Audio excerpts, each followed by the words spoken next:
just to put it into context, if you look at technology and communication services together, they are 38% of the S&P 500 in terms of weighting. That's my benchmark. And to kind of drill down even deeper, Apple is almost 6.7% weighting.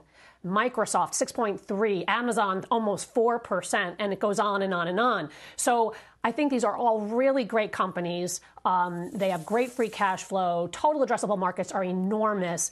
Some valuations are cheaper than others, but I think from a diversification point of view, Becky, and from a portfolio manager kind of 101 rule is you really do want to have diversification. You want to be selective. And so I do own a few of the FAANG, and I do own a lot of technology, but I am underweight. And that's the way I feel pretty comfortable in that in terms of balance.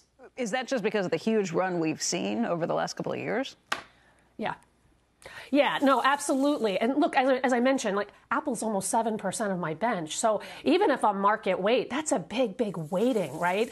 And so I do own Apple. I do own Facebook. Facebook is a new position for me. I bought it when it fell 18% from its highs a couple of weeks ago.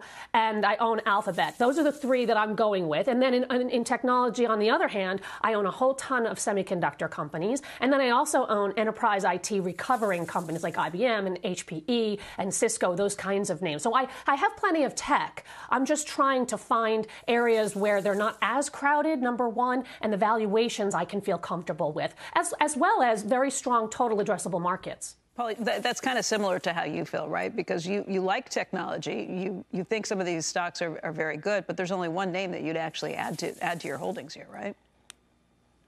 Yeah, so I'm fairly bullish on technology. I concur with most of what she said, but within the FAANGs, I would be a little bit more concentrated. And actually, among the FAANGs, the only one that I really favor at this point for valuation and some fundamental reasons is Alphabet. The others, I think, all have either a valuation concern for me or some real specific, scary, in some cases, fundamental issues.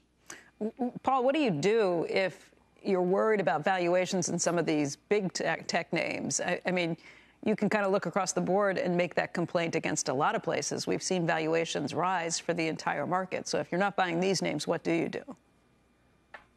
So I concur with what Stephanie had to say. You know, once I step away from the FAANGs, excluding Alphabet, which I said I favor, I'm a big fan of the semiconductor complex. And there you actually have some reasonable valuations, not the NVIDIAs and the AMDs. They've had skyrocket runs. But you get some companies that have at least semi-lagged but have some bright fundamentals confirmed in their last quarterly conference calls. I'm thinking companies like Micron and Qualcomm. You didn't mention Intel there. No, I'm not a fan of Intel. Now, I think they're doing the right things over time to outsource semiconductor manufacture, to get up to speed on manufacturing technologies. But in the meantime, and they're not going to be able to produce from these fabs that they're building until 2024 earliest. In the meantime, they're going to get further and further and further behind AMD chiefly and NVIDIA.